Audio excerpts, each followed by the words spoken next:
Answer me this one though, Gipp, because also coming out of this pandemic, it's been a rise in violence inside of hip hop to the point to where a lot of folks have been stressed out because it seems like we losing. So the good is we can get y'all 20 years later. Yeah. But a lot of the artists that we got now, we might not even be able to get them 5 years later. Yeah. Well, that's I'm gonna look at it like this, and I'm gonna tell you the truth on it. Atlanta's the most disrespected city in the music business. We have put up more numbers, brought more stars, and we don't control none of this stuff. They keep the same people in control. And that's for a reason. Because why would you put people that care about us in control? You're gonna lose what you're selling. What we selling right now is death and destruction. See, these people scared. When the governor go and sign stuff and tell these folks they don't need no license to carry guns, that means it's a certain section of America that's scared. So with that being said, I would say this. We, as a culture, got to stop blaming other folks. See, we can't blame nobody right now, man. Yeah. We can't blame nobody. And guess what? Every other community got the same problems we got out here, man. The world changed on them too. Yeah. Come on, man. Come on. I just feel like the world finally got to feel what it feel like to be black. That's all. You couldn't do what you wanted to do. You couldn't go eat where you wanted to eat. I came downtown one time, it looked like a movie. Yeah. I'm talking about, it was just, boy, it was car tumbleweeds in the street. It was real. And I was thinking like, now see, this is where I wouldn't want to live. Yeah. Right now. Yeah. In a pandemic, the stores ain't open, ain't nothing but concrete out there. Yeah. You in jail. You just got a key, but you in jail. But see where I was, I was 45 minutes out. We in Noonan now. We got trees everywhere now. I was fine the whole time. Facts. But I was also like, hey man, I tell them like this. Any black person got some money? Anybody got some money? Cause Gipp colorblind. After going through what we going through, what you need at your house, one thing you need. You need you more than one. You need you a deep freezer. If you ain't got no deep freezer, you're a fool. The second thing you need you a generator. Thanks. If you ain't got a generator, you a fool. Yeah.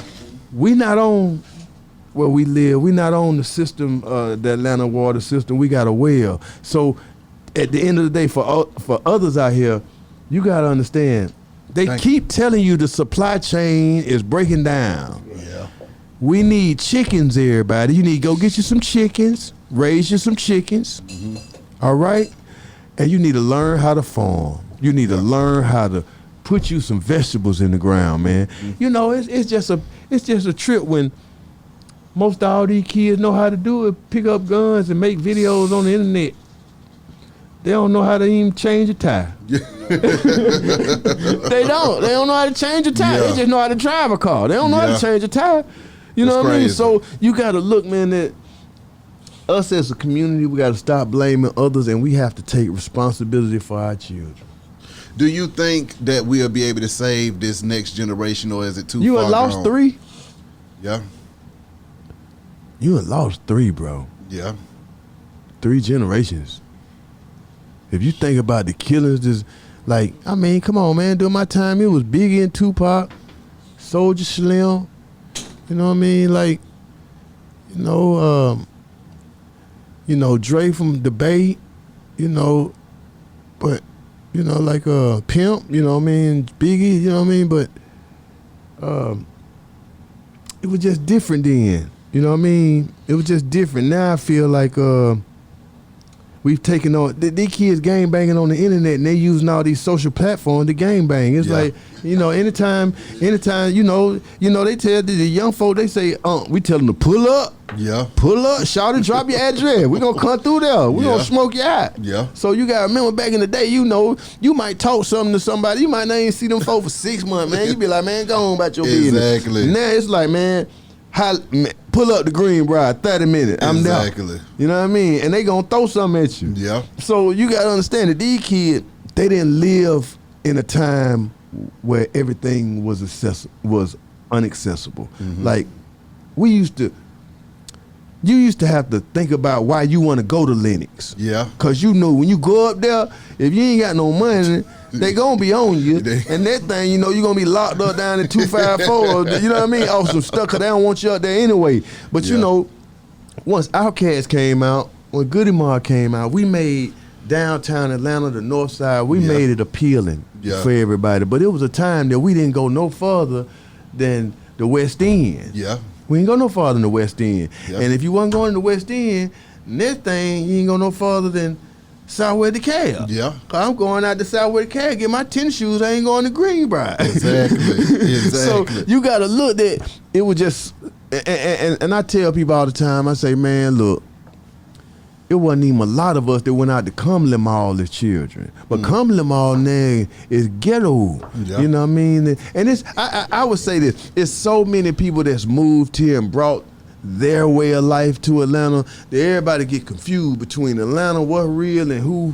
And it's like, nah, bro, like most of us were really raised. Come on. You know what I mean? We were really raised and you know, certain things, I didn't have to go to jail but a couple of times to understand I don't need to be in jail. You know what I mean? And then I understood this. I said, if I'm gonna go to jail, guess what? I'm gonna pick me somewhere I know I'm gonna get out. You know what I mean? so I always play with the tree. You know what I mean? I was scared of everything else. I was like, man, they getting football numbers. I don't want that. You know what I mean? So, you know, like I was just always smart about my hustling. You know what I mean? I went to school, I had a job, and I hustled. I mean, I'm sorry. Exactly. I'm from Atlanta. I got a question, Gipp. You spoke earlier about Soulja Slim, and I have to recall you and him being in New York, and I kind of want to tie that in to the death of DJ K. Slay, man, and how that impacted hip-hop and your relationship with him. Man, Soulja Slim. Man, me and Soulja, man, we were running like, man, you know, that's when New Orleans was hot, Atlanta was hot, and I really messed with Soulja. Soulja was he had a great personality. He was a gangster. He was a Southern gangster, man. He was all about the gunplay, all about everything. But it was like it was all about just, you know, he wanted people to understand that the South Side had something to say too. New Orleans had something to say too. You know what I mean? And K. Slay, man, it's so funny, man. We just recorded a new video and a new song for K. Slay a month ago and just shot the video downtown. So, you know, it was funny. K. Slay called me. He was like, Gipp, you still rap? Don't look like you rap no more. The damn goodies. Don't look like you rap no more. You still rap? I'm like, yeah, OG, shoot. Cause K. Slay, I could say K. Slay was the first New York DJ that invited Goody Mob over his house to rap. And he was the first, he treated all us good. 666, 8Ball and MJG, Bun and Pimp. Like he always had his hand on the pulse of what was going on in the South. And he always wanted, K-Say wanted the raw of everything, whether if it was Los Angeles, the South or the North. It was just like, I want hip hop to live, because when hip hop started, it had no father, it had no mother. You know what I mean? It was something that was born out of just kids and Cool Herc. So with that being said, taking that and turning it into a business through Curtis Blow to now you got a person like K. Slay where his whole life was dedicated to hip hop in its rawest form. And for him to have a song before he died with 200 people rapped on it, and you know, it was just, he just was everything. And it's like you know, everybody that know K. Slay know when he got quiet like that, he just been down so long with this COVID, you kind of knew that his body was getting weak. And when people not speaking, you already know it's not good.